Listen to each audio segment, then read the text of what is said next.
Hello friends, welcome back to our YouTube channel Vidya Mahasagar. आप सभी का स्वागत है।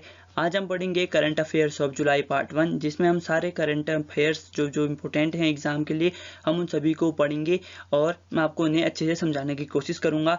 और अगर आपको वीडियो पसंद आएगी तो प्लीज़ लाइक कीजिएगा और चैनल को सब्सक्राइब जरूर कर लें, क्योंकि ऐसे ही हम इंपॉर्टेंट वीडियोज़ लेके आते हैं। आप हमारे चैनल में जाके सभी चीज़ें देख सकते हैं कि हमने जनरल साइंस की बहुत सारी वीडियोज़ बनाई हुई हैं और ऐसे ही हम आगे भी बनाते रहेंगे। और रीजनिंग, मैथ्स और अलग अलग टॉपिक में हमारी वीडियोस आते रहती हैं, तो उन्हें भी जाके जरूर देखें और अपने दोस्तों के साथ शेयर करें और चैनल को सब्सक्राइब जरूर करें। तो बढ़ते हैं वीडियो की तरफ।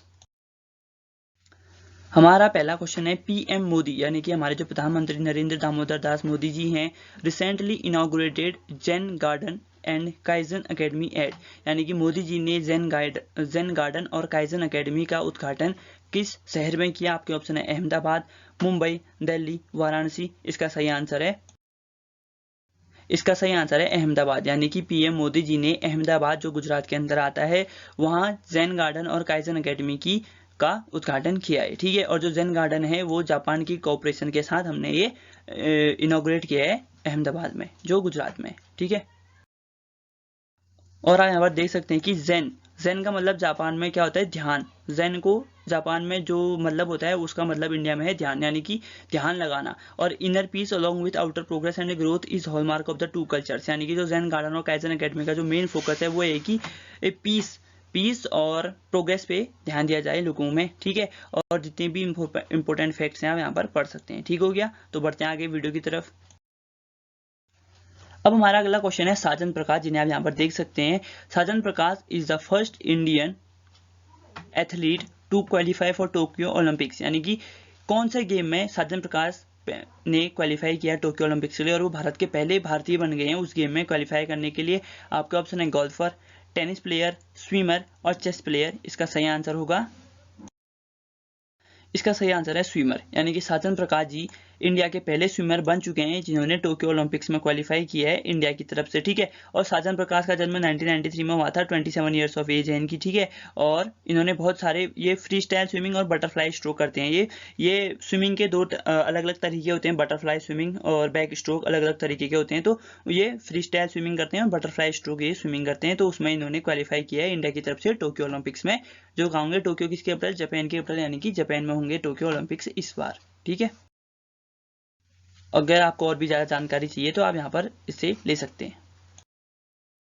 अगला क्वेश्चन है, Wickr encrypted messaging app has been acquired by whom. जैसे व्हाट्सएप एक मैसेजिंग ऐप है, उस तरीके से एक विक्र ऐप भी होगा जिसको किस कंपनी ने एक्वायर करा, यानी कि खरीद लिया। आपके ऑप्शन है फेसबुक, माइक्रोसॉफ्ट, गूगल, अमेजॉन। और विक्र के बारे में जान लेते हैं। इसकी जो स्थापना हुई थी 2012 में हुई थी। ठीक है। और जोइल वेलेंस्ट्रॉम इसके सीईओ हैं विक्र ऐप के, नवंबर 2016 से। ठीक है। एक सॉफ्टवेयर कंपनी है। अब इसको किसने खरीद लिया है? आपका सही आंसर है अमेजॉन, यानी कि अमेजॉन ने विक्र इनक्रिप्टेड मैसेजिंग ऐप को एक्वायर कर लिया है। ठीक है। अगर बात करी जाए अमेजॉन के जो अभी सीईओ हैं वो जेफ बेजोस हैं। और आज 5 जुलाई है, यानी कि कल से जो यहाँ के हैं वो नए सीईओ बनेंगे यहाँ के। ठीक है। तो जो नए सीईओ बनेंगे उसके बारे में हम आपको उसके अगले वीडियो में डिटेल देंगे। ठीक है। तो अभी जो अमेजॉन की स्थापना हुई थी, यानी कि स्टैब्लिशमेंट हुई थी, कब हुई थी? 1994 में हुई थी। जेफ बेजोस ने इसको स्टैब्लिश किया था। ठीक है।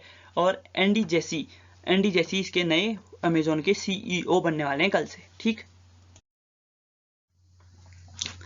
अगला क्वेश्चन है, national statistics day observed every year on which date, यानी कि नेशनल स्टैटिक्स डे हर साल किस डेट को मनाया जाता है? आपका ऑप्शन है 28 जून, 29 जून, 30 जून और 1 जुलाई। तो अगर यहाँ पर देख सकते हैं, जो फादर ऑफ इंडियन स्टैटिक्स हैं वो हैं प्रसन्त चंद्र महालनोबिस। ठीक है। इन्हीं के, अब यहाँ पर मैं सही आंसर नहीं बताऊंगा, यहाँ पर आपके पास दो हैं, 29 जून और 28 जून। तो इन दोनों में से सही आंसर एक है, जिसमें से आपको बताना है कि कौन से डेट को नेशनल स्टैटिक्स डे मनाया जाता है। तो सोचिए, 2 सेकंड देता हूं सोचने के लिए। सोच लिया होगा। तो इसका सही आंसर है 29 जून, यानी कि हर साल 29 जून को नेशनल स्टैटिक्स डे मनाया जाता है। किनकी याद में? पीसी महलनोबिस की याद में। अगला क्वेश्चन है, how many medical colleges have been placed in the 100 best medical colleges all over the world, यानी कि इंडिया के कितने मेडिकल कॉलेज हैं जो वर्ल्ड के 100 बेस्ट मेडिकल कॉलेजों में शामिल हुए हैं कितने, यानी कि जो अभी लिस्ट आई है टॉप 100 मेडिकल कॉलेज जिसमें गवर्नमेंट और प्राइवेट दोनों होते हैं, तो आपके ऑप्शन है 6, 7, 8, 9, 6, 7, 8, 9। तो कितने इंडियन मेडिकल कॉलेज इसमें शामिल हुए हैं, तो सही आंसर है 6, यानी कि 6 जो मेडिकल कॉलेज है इंडिया के वो शामिल हुए हैं 100 best medical colleges all over the world. यहाँ पर प्रकाश जावड़ेकर जी ने यहाँ पर सभी को बधाई दी है, जहाँ पर जो एम्स इंडिया है उसको 23 रैंक मिली है, और AFMC पुणे है जिसको 34 रैंक, CMSC वेल्लोर को 49 रैंक, JIPMER पौंडीचेरी को 59 रैंक, मेडिकल कॉलेज चेन्नई को 64 रैंक, और BHU वाराणसी को मिले हैं 72 रैंक। तो ये सभी बहुत गर्व की बात है कि इंडिया के 6 मेडिकल कॉलेज ने क्या कहते हैं अपनी जगह बनाई है top 100 best medical college all over the world. और एक क्वेश्चन ये भी बन सकता है कि किस यूनिवर्सिटी ने टॉप किया है इसमें, तो इसमें जो टॉप किया है वो है हार्वर्ड यूनिवर्सिटी जो यूनाइटेड स्टेट्स में, फिर है यूनिवर्सिटी ऑफ ऑक्सफोर्ड, फिर है स्टैनफोर्ड यूनिवर्सिटी जो US में ही है। ठीक है, तो आप इन तीनों को भी नोट डाउन कर सकते हैं। अगला क्वेश्चन है कि यूनियन मिनिस्टर निर्मला सीतारमण, जो निर्मला सीतारमण जी हैं ये हमारी फाइनेंस मिनिस्टर हैं, has announced relief package of how much against कोविड-19, यानी कि हाल ही में इन्होंने कोविड-19 के लिए एक रिलीफ पैकेज लॉन्च किया है ताकि जो सेकंड वेव से जो डिस्ट्रक्शन हुआ है इकोनॉमी में उससे लोगों को भरने में मौका मिले या भी सहायता हो। तो कितने का लिया, आपका ऑप्शन है 628,343 करोड़, 528,783 करोड़, 7,34,674 करोड़, 6,28,993 करोड़। तो इसका सही आंसर है 6,28,993 करोड़। तो जो हमारी गवर्नमेंट ऑफ इंडिया उन्होंने इतने रुपए सेकंड कोविड वेव के जो आई थी उसे जो डैमेज हुआ था इकोनॉमी को उससे उभरने के लिए लोगों में इतना रिलीफ पैकेज को लॉन्च किया है। और गवर्नमेंट ने किस किस सेक्टर में किसके लिए कितना सहयोग दिया है उसको आप यहाँ पर देख सकते हैं। अगला क्वेश्चन है T20 world cup 2021 will be held in which country, यानी कि जो T20 वर्ल्ड कप होने वाला है 2021 में वो किस देश में खेला जाएगा। पहले तो इंडिया में होने वाला था, तो इंडिया ने शिफ्ट कर दिया क्योंकि यहाँ कोविड की जो वेव आई थी उसकी वजह से डिस्ट्रक्शन हो गया था काफ़ी, तो ये किस कंट्री में शिफ्ट कर दिया है BCCI board of cricket in India में ने। तो आपका ऑप्शन है UAE, यानी कि United Arab Emirates, Oman, all of the above या फिर नन ऑफ दीज। तो इसका सही आंसर है ऑल ऑफ द अबव, यानी कि UAE और ओमान में इस साल का जो T20 वर्ल्ड कप 2021 है ये वहाँ होगा। ठीक है, और जो BCCI है वो पहले ये इंडिया में होने वाला था, तो अभी BCCI यानी कि board of cricket council in India जो है उन्होंने इसको शिफ्ट कर दिया है UAE और ओमान में। ठीक है, अगला क्वेश्चन है every year 30 June is observed as, यानी कि हर साल 30 जून को हम कौन सा दिवस मनाते हैं। आपके ऑप्शन है world statics day, world asteroid day, world bicycle day और वर्ल्ड फ्लैग डे। इसका सही आंसर है वर्ल्ड एस्ट्रॉइड डे, यानी कि हर साल 30 जून को हम वर्ल्ड एस्ट्रॉइड डे मनाते हैं क्योंकि बहुत सारे एस्ट्रॉइड जो हैं पृथ्वी में भी गिर जाते हैं। और ये याद रख लीजिए कि एस्ट्रॉइड बेल्ट कहाँ पर पाई जाती है, किस किस प्लेनेट के बीच में पाई जाती है। तो मार्स और जुपिटर के बीच की जो बीच में एस्ट्रॉइड बेल्ट पाई जाती है। ठीक है, और बहुत सारे एस्ट्रॉइड होते हैं जो पृथ्वी में भी गिर जाते हैं और बहुत सारे ऐसे एस्ट्रॉइड होते हैं जो पृथ्वी के पास से चले जाते हैं। ठीक है, तो वर्ल्ड एस्ट्रॉइड डे को हम हर साल ऑब्जर्व करते हैं 30 जून को। अगला क्वेश्चन है which country started the world second largest hydro power station. ठीक है, अगर आपको ये पता है कि दुनिया का सबसे बड़ा हाइड्रो पावर स्टेशन किस देश में है, तो उसी देश ने अपना और विश्व का सबसे बड़ा दूसरा हाइड्रो पावर स्टेशन को शुरू कर दिया है। ठीक है, आपके ऑप्शन है चाइना, इंडिया, ऑस्ट्रेलिया और इजराइल। इसका सही आंसर है चाइना, यानी कि चाइना ने दूसरा सबसे बड़ा हाइड्रो पावर स्टेशन पूरी दुनिया का शुरू कर दिया है अपने देश में। ठीक है, इससे पहले भी जो सबसे बड़ा जो लार्जेस्ट हाइड्रो पावर स्टेशन है वो है 3 जॉर्जेस डैम ऑफ चाइना। ठीक है, वो इतना बड़ा डैम है कि उस डैम के बनने से पृथ्वी की जो स्पीड है घूमने की स्पीड में कुछ बहुत हल्का सा प्रभाव पड़ा है। ठीक है, तो लगा लो कि कितना बड़ा डैम होगा वो। ठीक, और अब तो इन्होंने दुनिया का दूसरा सबसे बड़ा हाइड्रो पावर स्टेशन भी बना लिया है अपने देश में, जिसे आप यहाँ पर देख सकते हैं। और जो भी बाकी जानकारी चाहिए आपको यहाँ पर वो आराम से मिल जाएगी। ठीक है, every year 1 July is observed as, यानी कि हर साल 1 जुलाई को हम कौन सा डे ऑब्जर्व करते हैं। आपके ऑप्शन है national doctors day, national sports day, national mathematics day, national flag day. इसका सही आंसर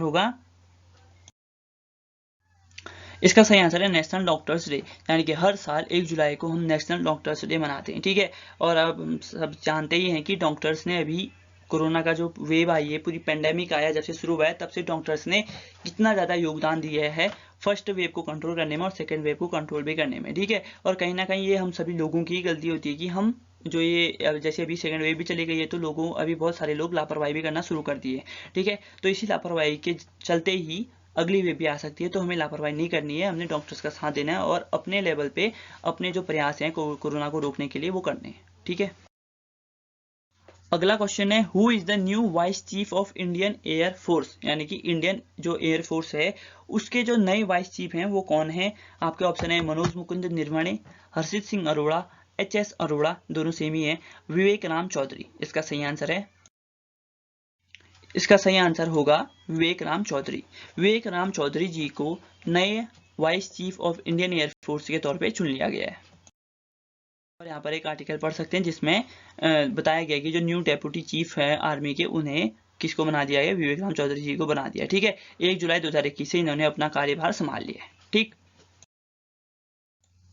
अगला क्वेश्चन है कि which country host the G20 foreign ministers meeting, यानी कि किस देश ने हाल ही में हुई G20 फॉरेन मिनिस्टर्स मीटिंग, यानी कि जो विदेश मंत्री होते हैं हर देश के, उनके बीच में जो मीटिंग हुई है वो किस कंट्री में होस्ट की गई। आपके ऑप्शन है इंडिया, फ्रांस, जापान और इटली। इसका सही आंसर अभी पता करेंगे, उससे पहले जान लो कि जो G20 कंट्रीज हैं उसमें Argentina, Australia, Brazil, Canada, China, European union, France, Germany, India, Indonesia, Italy, Japan, Mexico, Russia, Saudi Arabia, south Africa, south Korea, Turkey, United kingdom और यूनाइटेड स्टेट्स, ये सारी कंट्रीज आते हैं, ठीक है। तो इसका सही आंसर होगा, इसका सही आंसर है इटली, यानी कि इटली ने जो फॉरेन मिनिस्टर्स की जो G20 मीटिंग हुई थी उसको होस्ट किया था। और इटली की जो कैपिटल है वो रोम है, आप सभी जानते हैं, और यहाँ की जो करेंसी है वो यूरो है, आप ये भी जानते हैं, ठीक है। तो कैपिटल और करेंसी बहुत इंपॉर्टेंट है, तो आप इसे याद कर लेना। और यहाँ पर ये इटली का फ्लैग है और यहाँ पर ये इटली का मैप है, ठीक है, जिसकी कैपिटल यहाँ पर रोम है, ठीक। और आज हमारे देख लीजिए कि जो ये पूरी सारी कंट्रीज है ना, ये G20 के अंतर्गत आती हैं, और रशिया को मिला के जो ये 7 कंट्रीज हैं ये आती हैं G8 कंट्रीज के अंतर्गत। और ये जो 7 कंट्रीज यानी कि Canada, France, Germany, Italy, Japan, United kingdom और यूएसए, ये हैं G7 कंट्रीज, ठीक है। तो G7 कंट्रीज की मीटिंग भी अभी हाल ही में हुई थी, जिसमें ट्रिपल बी जो ये इनिशिएटिव है, बेटर बिल्ड बैक, ऐसा कुछ नाम था उसका, तो अभी याद नहीं आ रहा, तो उसके बारे में कभी और बात करेंगे। तो उन्होंने इसको लॉन्च किया जिसमें यूएसए और ये G7 कंट्रीज हैं $40 ट्रिलियन को इकट्ठा करेंगे पूरे दुनिया में जितने भी मतलब डेवलपमेंट कार्य है उसको फंडिंग करने के लिए, ठीक है। तो ये जान लो कि जो G7 कंट्रीज हैं वो ये सारी कंट्रीज हैं।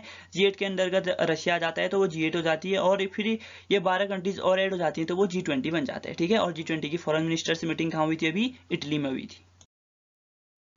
और इस साल का जो मेन एजेंडा था वो ये था कि कोविड के कारण जितनी भी इकोनॉमी को लॉस हुआ है उसको रिकवर कैसे करा जाए, क्लाइमेट चेंज, क्योंकि आप देख सकते हैं कि क्लाइमेट चेंज बहुत ज़्यादा हो रहा है, ठीक है। अभी हमने हाल ही में पढ़ा था कि अंटार्कटिका में भी जो टेम्परेचर है वो बहुत ज़्यादा बढ़ गया है। अभी गल्फ ऑफ मैक्सिको में भी आग लगी हुई है, पाइपलाइन में आग लगी, जिसकी वजह से वो समुद्र में ही आग लगी हुई है। देख लीजिए कि इतना क्लाइमेट चेंज हो रहा है जिसकी वजह से बहुत सारी चीज़ें बदल रही हैं, ठीक है। और अभी ये एक खबर आएगी जिसमें ये बताया गया कि अगर 2060 तक हमने क्लाइमेट चेंज को नहीं रोका तो 2060 के बाद हम क्लाइमेट चेंज को रोक ही नहीं सकते, ठीक है। हमारे हाथ में है कि 2060 तक हम कुछ ऐसा करें कि हम क्लाइमेट चेंज को बदल सकते हैं, ठीक है, ये हमारे हाथ में। अगर उसके बाद 2060 तक हमने नहीं रोका तो जो टिपिंग पॉइंट है वहां तक पहुंच जाएगा, जिसके बाद वहां से हम कोई भी कंट्रोल नहीं कर सकते, फिर क्लाइमेट इस तरीके से चेंज होगा जिसने जो हमने कभी सोचा भी नहीं है, ठीक है। तो अभी तक अपने छोटे छोटे लेवल पे ही हमें अपना क्लाइमेट चेंज को के लिए प्रयास करने पड़ेंगे, ठीक। और जो कोविड, क्लाइमेट चेंज और फूड सिक्योरिटी के ऊपर ज्यादा ध्यान दिया गया है इस बार की G20 फॉरेन मिनिस्टर्स मीटिंग में। अब अगला क्वेश्चन है, what is the rank of India in global startup ecosystem index 2021। अब स्टार्टअप क्या होता है कि कोई भी आदमी अगर कोई कंपनी को खोलना चाहता है या फिर अपना बिजनेस शुरू करना चाहता है तो वो एक तरीके से स्टार्टअप हुआ, ठीक है। तो वो इस स्टार्टअप को ग्रो करने में वहाँ की गवर्नमेंट के द्वारा कितनी हेल्प की जाती है, किस तरीके के वहाँ पर इन्वायरमेंट या इकोसिस्टम बना हुआ है ताकि जो वो कंपनी है या फिर जो आदमी है वो अपने बिजनेस को अच्छे से ग्रो कर सके। तो उसका जो इंडेक्स एक लॉन्च किया गया है 2021 का स्टार्टअप लिंक के द्वारा, तो इसमें बताना है कि आपको इंडिया की रैंक क्या है। ऑप्शन है 20, 22, 24, 26। इसका सही आंसर होगा इसका सही आंसर है 20, यानी कि इंडिया की जो रैंक है वो 20 है ऑल ओवर द वर्ल्ड। जितने भी कंट्रीज के बीच का ये इंडेक्स निकाला होगा तो उसमें इंडिया की रैंक 20 है, और जो स्टार्टअप इकोसिस्टम होता है उसमें ये सारी चीजें इन्वॉल्व होती हैं। ठीक, और यहाँ पर देख सकते हैं कि इंडिया की जो इस साल रैंक है वो 3 रैंक बढ़ी है। इंडिया की 2019 में 17 रैंक थी, फिर 2020 में घट के 23 हो गई, अभी 2021 में बढ़ी है, 3 पोजीशन ऊपर आए हैं हुए हैं, हमारी रैंक 20 हुई है। ठीक है, और स्टार्टअप जो टॉप 25 सिटीज हैं ग्लोबली उसमें है बेंगलोर 10th नंबर पे, 4 पोजीशन सुधरी है। न्यू दिल्ली की है प्लस 14th पोजीशन, यानी कि पिछले साल 15 थी तो अभी 1 पोजीशन सुधरी है। और जो मुंबई इंडिया है उसकी 6 पोजीशन सुधरी हैं तो अभी 16 में है। ठीक है, तो आप ये ध्यान रख लीजिए। और अगर ऑप्शन ये भी आ सकता है कि पेपर में कि इंडिया की जो कौन सी कंट्री है जिसने जो टॉप में है स्टार्टअप इंडेक्स में, तो उसका आंसर है बेंगलोर, फिर न्यू दिल्ली, फिर मुंबई, और जो इंडिया की रैंक है वो 20 है, यह आप याद रख लीजिएगा। अगला क्वेश्चन है कि world UFO day observe every year on, यानी कि जो यूएफओ डे है, यूएफओ का मतलब है कि अनआइडेंटिफाइड फ्लाइंग ऑब्जेक्ट्स। अब यूएफओ ऐसा नहीं कि सिर्फ एलियंस का ही होता है, आकाश में हमें कोई भी ऐसी चीज दिखती है जो हम उसको पहचानते नहीं है या फिर उसके बारे में हमने कभी स्टडी नहीं की है, पूरी दुनिया में कभी भी स्टडी नहीं हुई है, तो उस चीज को हम यूएफओ के अंदर का डाल देते हैं, यानी कि अनआइडेंटिफाइड फ्लाइंग ऑब्जेक्ट के अंदर का आता है। ठीक है, और इसे हर साल 24 जून को भी ऑब्जर्व करते हैं और 2 जुलाई को भी ऑब्जर्व करते हैं ग्लोबली। ठीक, और तो ये अनआइडेंटिफाइड फ्लाइंग ऑब्जेक्ट्स का पूरा नाम है और हर साल इसको ऑब्जर्व करते हैं। इसका सही आंसर क्या है? 3 जुलाई, 2 जुलाई, 1 जुलाई, 4 जुलाई, इसमें से सही आंसर होगा, हर साल हम इसे ऑब्जर्व करते हैं 2 जुलाई को। ठीक है, 2 जुलाई अब लोगों में अवेयरनेस फैलाई जाती है, या फिर इसमें बहुत सारी अलग अलग तरीके की रिसर्च करी जाती है कि ये यूएफओज होते क्या हैं, या फिर जो अनआइडेंटिफाइड फ्लाइंग ऑब्जेक्ट्स होते हैं इनके बारे में ज़्यादा स्टडी करी जाती है इस दिन, या फिर और लोगों में अवेयरनेस फैलाई जाती है। ठीक है, इसमें आप अच्छे से पढ़ सकते हैं कि जो ये यूएफओ डे है वो क्यों ऑब्जर्व किया जाता है। ठीक है, सबसे पहली बात तो ये जुलाई 2 को इसलिए सेलिब्रेट करते हैं क्योंकि जुलाई 2 1947 में यूएफओ क्रैश किया, एक यूएफओ क्रैश हुआ था, कहाँ? यूनाइटेड स्टेट्स में। ठीक है, तो उसी दिन 2 जुलाई को हम ये क्या करते हैं, इसको ऑब्जर्व करते हैं। ठीक है, और 24 जून को क्या है कि और कुछ कुछ लोगों द्वारा 24 जून को ऑब्जर्व किया जाता है और कुछ लोगों द्वारा 2 जून को ऑब्जर्व किया जाता है। ठीक है,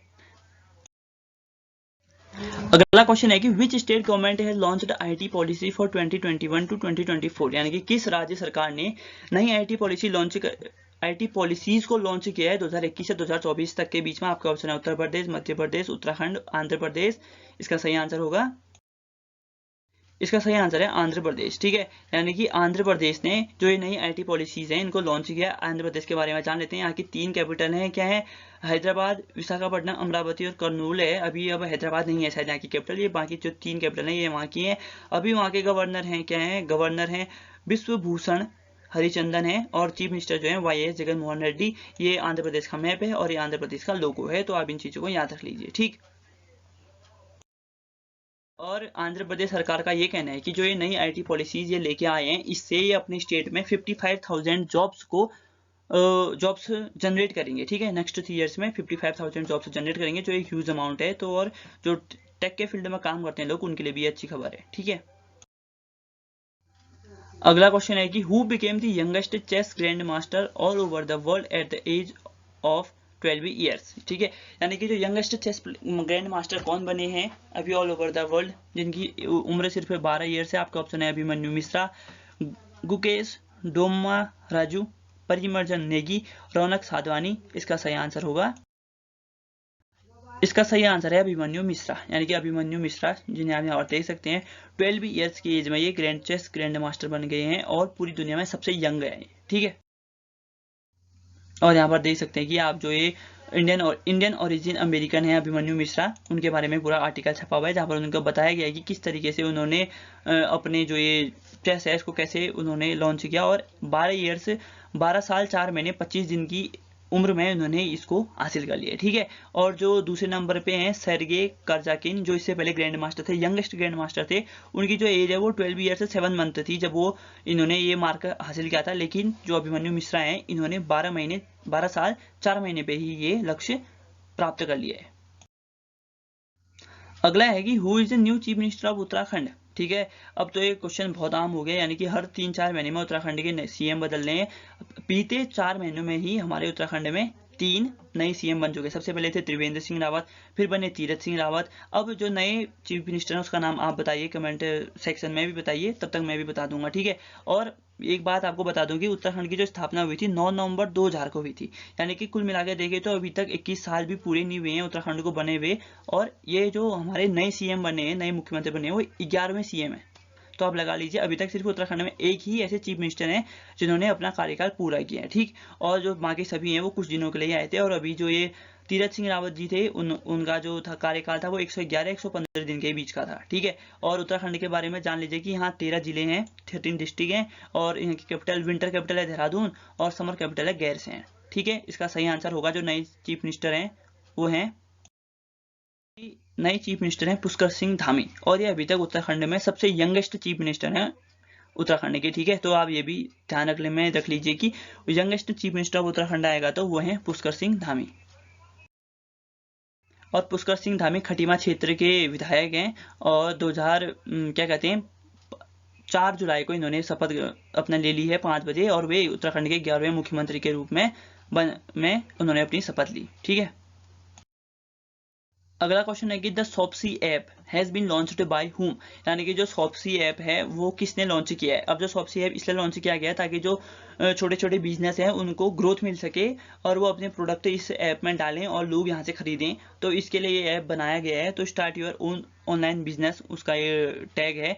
तो किस ने लॉन्च किया है, आपका ऑप्शन है अमेजोन, टाटा, रिलायंस और फ्लिपकार्ट। इसका सही आंसर है फ्लिपकार्ट, यानी कि फ्लिपकार्ट ने जो शॉप्सी ऐप से लॉन्च किया गया है। और जो फ्लिपकार्ट है वो पहले तो इंडियन कंपनी थी, अब इसको जो वॉलमार्ट है यूएस बेस्ड कंपनी उसने एक्वायर कर लिया, ठीक है। और आप यहाँ पर देख सकते हैं कि जो फ्लिपकार्ट का जो शॉप्सी ऐप है उसने एम रखा है कि वो 25 मिलियन लोकल एंटरप्रेन्योर्स को हेल्प करेंगे 2023 तक, ठीक है। What is the maximum temperature that has been recorded in Antarctica, ठीक है। तो अभी मैं आपको बता रहा था कि क्लाइमेट चेंज के ऊपर बहुत सारी बातें की गई हैं। तो अंटार्कटिका में भी ये देखा गया है कि अभी तक का सबसे हाईएस्ट टेम्परेचर रिकॉर्ड किया गया अंटार्कटिका में वो कितना है, ठीक है। तो आपके ऑप्शन है 17.3 डिग्री सेल्सियस, 17.6 डिग्री सेल्सियस, 18.9 और 18.3 डिग्री सेल्सियस। और आप ये जान लीजिए कि जो ये पृथ्वी है, पृथ्वी के नीचे साइड जो है अंटार्कटिका है, ठीक है। तो जो अंटार्कटिका में जो लार्जेस्ट सिटीज हैं वो रिसर्च स्टेशन और मैकमर्डो स्टेशन है, ठीक है, जहाँ रिसर्च होती है अंटार्कटिका के बारे में। तो जो हाईएस्ट टेम्परेचर है वहाँ का वो कितना है, तो वो है 18.3 डिग्री सेल्सियस, यानी कि आप तो सोच रहे नॉर्मल है, लेकिन अंटार्कटिका एक पूरा बर्फ से जमा हुआ एक, ठीक है, एक ऐसा आइलैंड है या फिर ऐसा क्षेत्र है जहाँ पूरी बर्फ ही बर्फ कवर होती है। तो वहाँ का टेम्परेचर बहुत कम होता है। तो लेकिन अभी देखा गया कि 18.3 डिग्री सेल्सियस हो गया, क्लाइमेट चेंज की वजह से ये फर्क पड़ रहा है। और जितना टेम्परेचर बढ़ेगा उतना ही बर्फ पिघलेगी और उतना ही हमें लोगों को परेशानी भी होगी, ठीक है। और यहाँ पर आप पूरा मैप दे सकते हैं अंटार्कटिका का। और जो ये यूनाइटेड नेशन है उसने इसकी पुष्टि करी है कि मतलब उन्होंने उसको कहा है कि जो 18.3 डिग्री सेल्सियस है वो सबसे ज़्यादा रिकॉर्डेड हीट है अंटार्कटिका में, ठीक। ये एक और प्रॉपर ओशन है, किसका मैप है अंटार्कटिका का। यहाँ पर ईस्ट अंटार्कटिका है, यहाँ वेस्ट अंटार्कटिका, और इसके बगल में ही साउथर्न ओशन है जो नया ओशन बना है, और साउथ पैसिफिक ओशन भी साउथर्न ओशन के बगल में ही है, ठीक है। कमेंट सेक्शन में बताइएगा कि अब टोटल, पहले 4 ओशन थे, अब टोटल कितने ओशन हो गए हैं और उस नए ओशन का नाम क्या है, ये आप कमेंट सेक्शन में जरूर बताइएगा, ठीक है। अब अगला क्वेश्चन है कि first Indian to qualify for Tokyo Olympics in 400 metre hurdles. Hurdle race होती है 400 मीटर की, जिसमें बीच बीच में जो ट्रैक है उसके बीच में हर्डल होते हैं, तो उसको पार करके जाना होता है। और फिर वही होती है, दौड़ होती है, नॉर्मल रेस होती है, बस उसमें हर्डल्स ऐड कर दिए जाते हैं। तो इंडिया की सबसे पहली बार क्वालिफाई करने वाले कौन है, आपके ऑप्शन है हिमा दास, MP जबीर, अनु रानी, नीरज चोपड़ा। इसका सही आंसर है टोक्यो ओलंपिक्स 2020 में होने वाले थे, लेकिन कोविड की वजह से ये पीछे खिसक गए, तो अब ये 2021 में होंगे टोक्यो ओलंपिक्स जापान में ही। तो इसका सही आंसर है, तो इसका आंसर है MP जबीर। जो MP जबीर हैं ये हमारे जो है नेवी में एज सर्विस देती हैं अपनी, ठीक है। और इनका जन्म 1996 में हुआ था। तो इन्होंने का जो पर्सनल बेस्ट है वो 400 हर्डल मीटर जो है वो 49.13 सेकेंड्स और 49.96 सेकेंड में इन्होंने ये अपना बेस्ट दिया है। और ये इंडिया की तरफ से पहले 400 मीटर हर्डल रेस में क्वालिफाई करने वाले व्यक्ति बन चुके हैं। कि मैंने आपको बताया कि इंडियन नेवी में काम करते हैं, ठीक है। अगला क्वेश्चन है who hosted the 6th meeting of BRICS culture ministers, यानी कि जो ब्रिक्स के जो कल्चर मिनिस्टर हैं, ब्रिक्स का मतलब Brazil, Russia, India, China, south Africa, ये 5 कंट्रीज का जो ग्रुप है, उसकी जो कल्चर मिनिस्टर्स की जो मीटिंग हुई थी 6th मीटिंग, वो किसने होस्ट करी? आपके ऑप्शन प्रहलाद सिंह पटेल, राजनाथ सिंह, अमित शाह, नरेंद्र मोदी। तो आप देख सकते हैं साउथ अफ्रीका यहाँ पर है, ये ब्राजील है, यहाँ पर साउथ अफ्रीका है, यहाँ पर इंडिया है, यहाँ पर चाइना है और यहाँ पर रशिया है। इन सब में मेन लोकेशन भी है। तो इसका सही आंसर होगा, इसका सही आंसर है प्रहलाद सिंह पटेल। प्रहलाद सिंह पटेल जिन्हें जो इंडिया के कल्चर मिनिस्टर हैं, कल्चर मिनिस्टर, उन्होंने 6th मीटिंग को होस्ट किया है। ब्रिक्स कल्चर मिनिस्टर्स की जो 6th मीटिंग है उसको होस्ट किया है। ठीक है, और यहाँ पर आप देख सकते हैं 5 कंट्रीज के फॉरेन मिनिस्टर्स यानी कि कल्चर मिनिस्टर्स यहाँ पर हैं। ठीक, यहाँ पर देख सकते हैं आप। और जो ये मीटिंग हुई है वो वीडियो कॉन्फ्रेंसिंग के जरिए हुई है ये मीटिंग। ठीक, तो अब जो ये सारे करंट अफेयर्स थे, तो मैं उम्मीद करता हूँ कि मैंने आपको अच्छे से समझाए और आपको ये समझ में आए होंगे। अगर आपको समझ में आए हैं तो प्लीज़ हमारी वीडियो को लाइक कीजिए, कमेंट करें। जो मैंने आपको क्वेश्चन पूछा है कि 5th ओशन जो बनाया उसका नाम क्या है, कमेंट सेक्शन में जरूर बताएं और अपने दोस्तों के साथ शेयर करें। ठीक है, और चैनल को सब्सक्राइब जरूर कर लें ऐसे ही इन्फॉर्मेशन और इंटरेस्टिंग वीडियोस को पाने के लिए, ताकि आपके पास नोटिफिकेशन सबसे पहले आ जाए। और जब तक कोरोना नहीं जाता तो तब तक 2 गज की दूरी, मास्क है जरूरी, अपनी सावधानी खुद से ही बरतें। ठीक है, तब तक के लिए थैंक्स फॉर वॉचिंग। अपना ध्यान रखिए, अपने घर वालों का ध्यान रखिए, आसपास साफ सफाई बनाए रखें। मिलते हैं नेक्स्ट वीडियो में, तब तक के लिए टेक केयर। जय हिंद, जय भारत।